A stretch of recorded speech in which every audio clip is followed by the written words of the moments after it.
Hello everyone, সবাই কেমন আছেন? আশা করি সবাই ভালো আছেন। তো আপনাদের মাঝে নিয়ে আসলাম নতুন একটা ব্লগ। আজকের ব্লগটির মূল বিষয় হলো আমরা একটা পার্টির আয়োজন করেছি। তারপর বাড়ি থেকে বেরিয়ে গেলাম বন্ধুদেরকে নিয়ে। তারপর বাজারে আসলাম দুজনে। তারপর আমার বন্ধুরা বলতেছে যে কী নেওয়া যায়। আমি বললাম আমার সাথে আসো, দেখো কী নেই। প্রথমে পেয়ে গেলাম শশা, নিয়ে নিলাম শশা। তারপর নিয়ে নিলাম শশা। আর দেখতেই তো পারছেন আমাদের নতুন ব্লগের ক্যামেরাম্যান।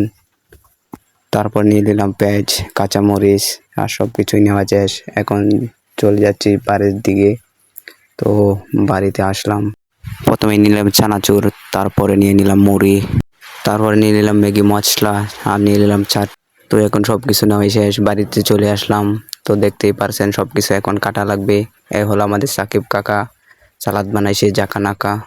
আমার বন্ধু বলতেছে সে একা একা কাটতে পারবে না, তাই দিয়ে দিলাম আমার মাম্মুকে, সাথে দিয়ে দিলাম। দুজন মিলে কাটতেছে। তো দেখেন সব কিছুই কাটাই শেষ। এখন অনেক সুন্দর হাসি দিয়ে দিল আমার সাকিব কাকা। তারপর দিয়ে দিলাম লবণ, দিয়ে দিলাম আদা। সবাই দেখতে থাকেন দাদা। তারপর এখনো নিয়ে নিলাম চাটনি। তারপরে একসাথে মিক্স করে দিয়ে দিলাম কিছু চানাচুর। তারপর দিয়ে নিলাম সস। তারপরে নিয়ে নিলাম চশপন্তি, খাইতে অনেক স্বাদ। আমার বন্ধু দিয়ে নিল চসের মধ্যে টিপ। তারপর পড়লো গিয়ে আমার এক বন্ধুর উপরে, সে তাকাইলো তার উপরে রাগে চোখে, দিল সে হাইসা, গেল সে পাইসা। তারপর চশমশ দিয়ে দিতেছে লারা। তারপর দিয়ে দিলাম মুড়ি। তো দেখতেই পারছেন দিয়ে দিচ্ছি মুড়ি। মুড়ি দিয়ে দিল ম্যাগি মশলা। এখন নিয়ে দিতেছে আবার লারা। তো দেখতেই পারছেন আমাদের সাকিব কাকা, তার মনে অনেক কষ্ট আছে। তার গার্লফ্রেন্ড নাকি তাকে ছেড়ে চলে গেছে। আমি বললাম তাকে অতীতের কথা বলে লাভ নেই, এখন মুড়ি খাও।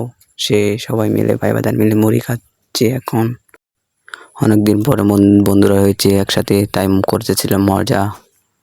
তাই দেখতে থাকো তোমরা দাদা। এই দেখতেছেন আমার পুজোর খাওয়ার মাঝেও তাকে ডিস্টার্ব করে তার গার্লফ্রেন্ডে। সে যদি পুজোর মানুষ হয়ে এসব করতে আমরা কী করব?